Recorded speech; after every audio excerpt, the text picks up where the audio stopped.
आज 26 नवंबर है और आज ही के दिन पिछले वर्ष किसान आंदोलन की शुरुआत हुई थी। यानी आज किसान आंदोलन को 1 साल पूरा हो गया। इस 1 साल के दौरान किसान और सरकार के बीच वार्ताओं के दौर भी चले, हिंसा के दौर भी चले, लेकिन किसान आंदोलन खत्म नहीं हुआ।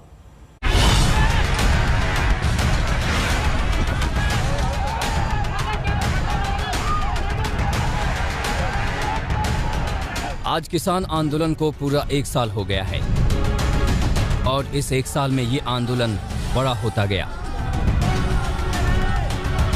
और आखिरकार सरकार को कृषि कानून वापस लेने पड़े।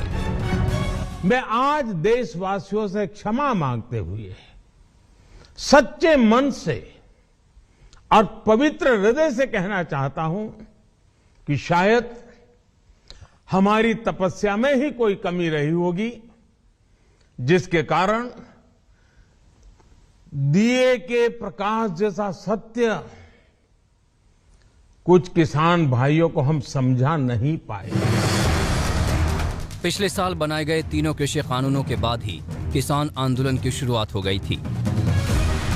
जब 3 नवंबर को पंजाब और हरियाणा में किसान संघों ने दिल्ली चलो का आह्वान किया था, इसके बाद 26 और 27 नवंबर 2020 को इन राज्यों से बड़ी संख्या में किसान दिल्ली की अलग अलग सीमाओं की तरफ बढ़े। लेकिन किसानों को दिल्ली में घुसने से रोका गया। सिंघू बॉर्डर पर आंसू गैस के गोले छोड़े गए।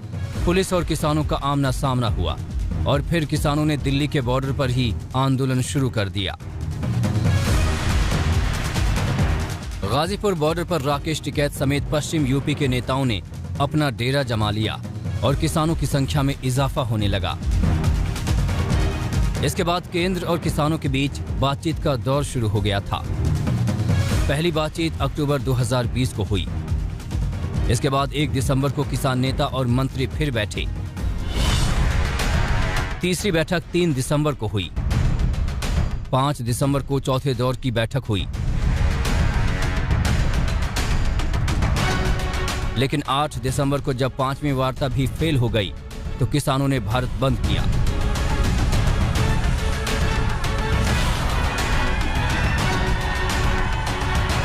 बाईस जनवरी 2021 को किसानों और सरकार के बीच 11वें दौर की और आखिरी बातचीत हुई। सरकार से बातचीत के बीच ही किसान संगठनों ने 26 जनवरी को रैली निकालने का ऐलान किया।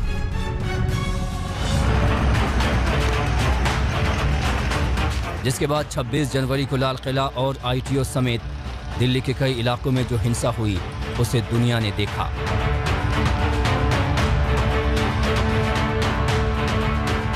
इसी दौरान लाल किले पर धार्मिक झंडा भी फहराया गया, जिसे लेकर काफी विवाद हुआ। 26 जनवरी की हिंसा के बाद लगने लगा कि आंदोलन शायद खत्म हो जाएगा। इस बीच कुछ किसान संगठनों ने भी अपने आप को आंदोलन से पीछे कर लिया।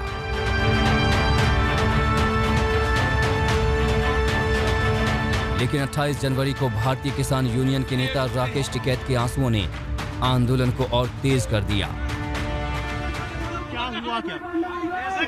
ये मारने की साजिश चल जा रही, मतलब बीजेपी के विधायक यहाँ पर आ गए, लोगों को मारेंगे।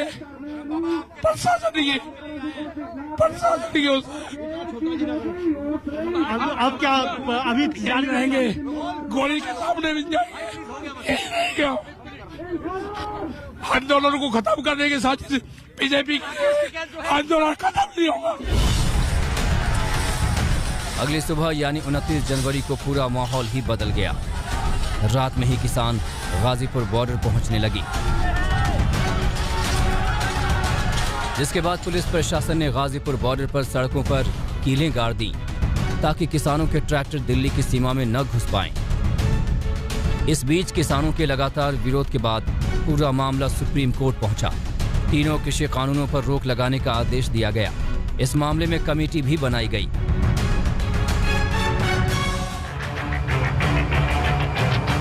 सरकार ने 1.5 साल के लिए कानूनों को निलंबित भी कर दिया, लेकिन किसान अड़े रहे।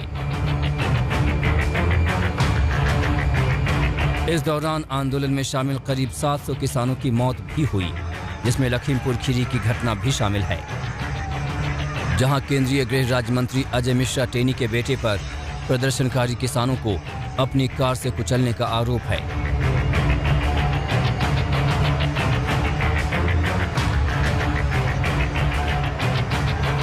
इस एक साल में किसानों ने काफी कुछ सहा है, लेकिन ये आंदोलन सरकार के लिए भी सिर दर्द बना रहा।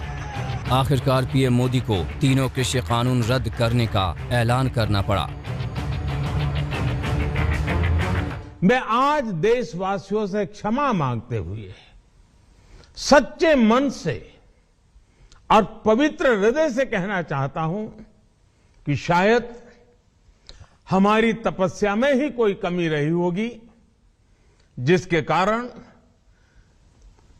दिए के प्रकाश जैसा सत्य कुछ किसान भाइयों को हम समझा नहीं पाए। आज मैं आपको, पूरे देश को ये बताने आया हूं कि हमने 3 कृषि कानूनों को वापस लेने का, रिपील करने का निर्णय लिया है। अब कृषि कानूनों को संसद में तिलांजलि देना बाकी है, लेकिन किसान आंदोलन अभी भी जारी है, क्योंकि अब बात सिर्फ कृषि कानूनों तक सीमित नहीं है।